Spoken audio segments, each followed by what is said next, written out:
இது வந்துங்க நேற்று தைப்பூசத்துக்கு செஞ்ச சக்கரை பொங்கலுங்க. மாவு, தேங்காய், இந்த தேங்காயும் மாவு சேர்ந்து சாப்பிட்டா குழந்தைய விரும்பி சாப்பிடுவாங்க. இனிப்புக்கு தேங்காய்க்கு ரொம்ப டேஸ்ட்டாக இருக்குங்க.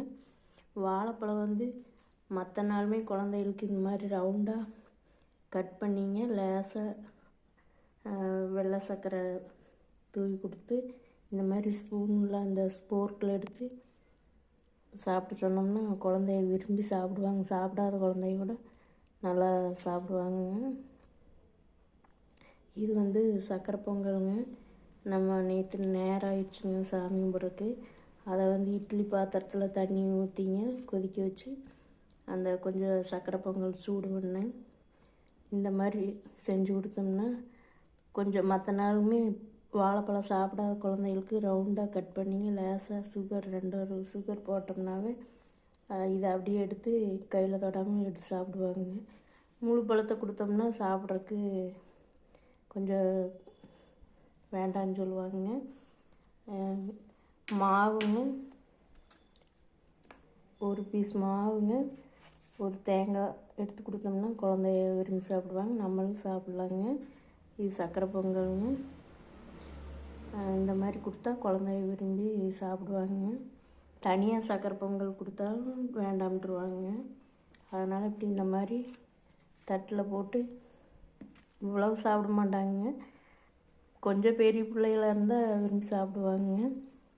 இது அடுத்த நாள் வந்து பெரியவங்க தான் சாப்பிட முடியுங்க.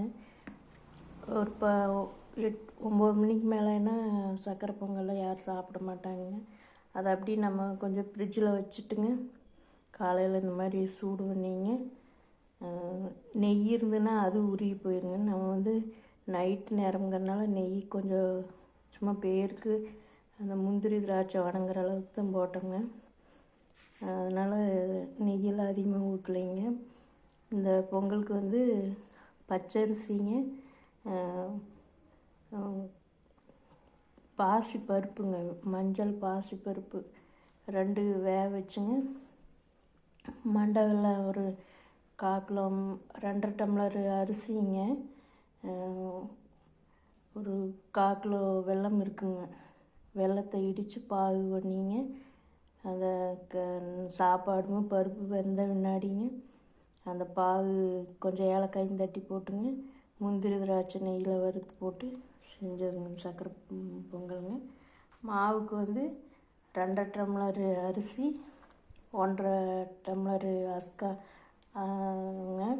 அரிசி வந்து நம்ம மாவுக்கு 1 மணி நேரம் ஊற வச்சுட்டுங்க நல்லா முறத்தில் தண்ணி போட்டு முறத்தில் பரப்பி வச்சுட்டுங்க தண்ணி வடித்து விட்டுங்க 1 மணி நேரத்துக்கு அப்புறம் அரிசி எடுத்து வச்சுக்கிறேங்க. அப்புறம் நம்ம ரொம்ப அரிசியில் காயணுங்கிறது இல்லைங்க. ஒரு 1 மணி நேரம் 1.5 மணி நேரம் ஊறினாலும் பரவாயில்லைங்க. மிக்ஸி ஜாரில் போட்டு அரைச்சிங்க ஜல்லடையில் போட்டுங்க பெரிய தாம்பாளத்தில் சளிச்சிட்டுங்க சர்க்கரை பாகு 1.5 டம்ளருங்க, கொஞ்சம் ஏலக்காய் தட்டி போட்டுங்க ஒரு கம்பி பதம் வர மாதிரிங்க நம்ம அந்த மாவில் ஊற்றிங்க கலக்கி விட்டோம்னாங்க. அப்புறம் கொஞ்சம் சூடு ஆறுச்சுன்னா நம்ம கையிலே பரட்டி விட்டுங்க ஒரு உருண்டையை பிடிச்சி 2 வாதியாக பிரிச்சுக்கலாங்க சாமி கும்பிட்றதுங்க. அப்புறம் அதை வந்து நம்மளுக்கு என்ன ஷேப்பாக வேணுமோ, ரவுண்டாக வேணுமா இல்லை அச்சு வெள்ளை மாதிரி வேணும்னா அது கொஞ்சம் லேட்டாக தட்டி தட்டி எடுக்கிறதுங்க. நம்ம உருண்டையாக வேணாலும் பிடிச்சி கொஞ்சம் குழி பண்ணி இப்போ மாரி நோம்பிக்கெல்லாம் நட்பக்கம் குழி பண்ணி நெய் ஊற்றி திருப்பி போட்டுங்க கொண்டு போவாங்க. அப்படி மாவு செய்வாங்க. நம்ம வந்து இது அந்த மாதிரி தைப்பூசத்துக்கு இந்த மாதிரி தான் அச்சு வெள்ளை மாதிரி தான் செஞ்சுங்க 2 மாவு வச்சுட்டுங்க. ஒரு மாவு வந்து பிள்ளையாருக்குன்னு சொல்லி ஒரு சின்ன புடி கொழுக்கட்டை மாதிரி இந்த புடி மாவு வச்சுங்க நிலாவுக்கு வந்து சாமி கும்பிட்றாங்க. தைப்பூசத்துக்கு மட்டுங்க வருஷம் மொட்டை மாடியிலே வச்சு கும்பிட்லாங்க. இல்லாட்டி நம்ம முடியலைன்னா நம்ம வீட்டுக்கு முன்னாடியே நிலா வர்றதுக்கு தைப்பூசத்துக்கு லேட்டாகுங்க. கொஞ்சம் இந்த மேகம்லாம் மறைச்சிக்குங்க பண்ணிக்குங்க. நம்ம அந்த நிலா வர வரையில் கொஞ்சம் வெயிட் பண்ணிங்க. அப்போ கிட்டத்தட்ட 8 மணிக்கு மேலே ஆயிருங்க. அதனால் அப்புறம் எல்லாம் சக்கரை பொங்கல்லாம் வந்து சாப்பிட்றதுக்கு கொஞ்சம் பேர் கொஞ்சம் எடுத்துக்குவாங்க. இல்லாட்டி காலையில் சாப்பிட்றேன் அப்படி இப்படின்னு சொல்லுவாங்க. நம்ம உடனே எடுத்துங்க சாப்பிட்றவங்க சாப்பிட்டுங்க, மிச்சமானதை வந்துங்க ஃப்ரிட்ஜில் வச்சுட்டு சக்கரை பொங்கலை காலையில் இட்லி பானையில் தண்ணி கொதிக்க வச்சுங்க, அந்த பாத்திரத்தோட வேறு பாத்திரத்தை பொங்கல் பானையிலேருந்து வேறு பாத்திரத்தில் மாற்றிங்க உள்ளே வச்சு சும்மா மூடி வச்சு கொஞ்சம் லேட்டாகி சாப்பிட்ற மாதிரி இருந்தால் சூடாயிருங்க. உடனே சாப்பிட்றேன்னா ஒரு 5 நிமிஷம் கொதிக்க வச்சோம்னா அந்த பொங்கல் சாப்பாடு சூடாயிருங்க. மாவு வந்து இந்த மாவு வந்து ஒரு வாரத்துக்குலாம் கெடாதுங்க, அப்படியே இருக்குங்க. சின்ன பிள்ளைங்களாம் சாப்பிட்றதுக்கு தயங்குவாங்க, பெரியவங்களாம் சாப்பிட்டுக்கலாங்க. தேங்காயும் இது சேர்த்தி சாப்பிட்லாங்க. இதுக்குள்ளேயே நம்ம தேங்காயும் போட்டு அதெல்லாம் செய்வாங்க, தேங்காய் பொட்டுக்கல்ல எல்லாம் போட்டு செய்வாங்க. அந்த மாதிரிலாம் செஞ்சோம்னா கெட்டு போயிருங்க. இது தனியாக சக்கரை பாகும் பச்சரிசி மாவு தான் சேர்ந்துருக்குங்க.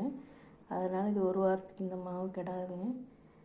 வாழைப்பழம் வந்து இந்த மாதிரி கட் பண்ணி நம்ம குழந்தைகிட்ட காட்டினோம்னா இந்த மாதிரி தட்டை பார்த்துன்னா சாப்பிட்லான்னு பிரியப்படுவாங்க. நம்ம மாமூலாக கொடுக்குறதாட்டம்னா வேண்டாம்ன்றுவாங்க. அந்த மாதிரி குழந்தைகளுக்கு செஞ்சு கொடுக்கலாங்க. இது காலையில் மட்டும் நம்ம யூஸ் பண்ணிக்கலாங்க. அப்புறம் அதுக்கு மேலே என்ன பொங்கல் சாப்பாடு நம்ம யாராச்சும்க்கு கொடுத்துர்லாங்க நல்லா இருக்கும்போது. அவ்வளோதாங்க வீடியோ.